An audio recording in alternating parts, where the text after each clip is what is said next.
So, first active 6G scooty ఎలా ఉందో మీరు కింద కామెంట్ చేయండి. సో, ఈ వెహికల్‌కి మనం బ్యాక్ బ్రేక్ షూస్ అనేవి ఎలా మార్చుకోవాలో మీకు వితిన్ షార్ట్ వీడియో ఎండింగ్‌లో చెప్పేస్తాను.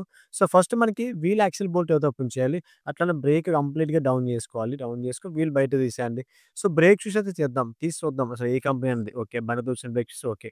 సో, దీనికి ముందు అదైతే లివర్ ఉంది కదా! లివర్ ఔట్ సైడ్, ఇన్‌సైడ్ రెండిటికి కూడా ఫుల్‌గా ఆయిల్ అప్లై చేసి, ఆ డ్రమ్ అయితే స్టెప్ వచ్చింది కాబట్టి మన దగ్గర లేత్ మిషన్‌తో ఒక లేయర్ కట్ చేసి, అది కూడా వర్క్ మన దగ్గరే అవుతుంది. అట్లనే దీనికి hero company heavy break sheet అయితే వేరే జరిగింది. హోండాకి హీరో వేసుకోవచ్చా అంటే, హీరో, హోండా కలిసే ఉండేవి. కానీ విడిపోయిన తర్వాత వేరే వేరే కానీ 2 ప్రొడక్ట్ ఒకటే. కానీ బ్రేక్ షూస్‌లో 2 రకాలు ఉన్నాయి భయ్యా. ఐ మీన్ ఒరిజినల్‌లోనే హెవీ, లైట్ ఉన్నాయి. సో, నేనైతే హెవీ బ్రేక్ షూలు వేసి, కొత్త స్ప్రింగులు వేసి, టెన్షన్ బావుందో లేదో చెక్ చేసి, వీల్ మళ్ళా యాజ్ ఇట్ ఈస్‌గా అలా పెట్టేసి, center bolt, wheel axle bolt అయితే టైట్ చేసేసాను ఫుల్‌గా. టైట్ చేసిన వీల్ మనకి ఫ్రీగా తిరగాలి.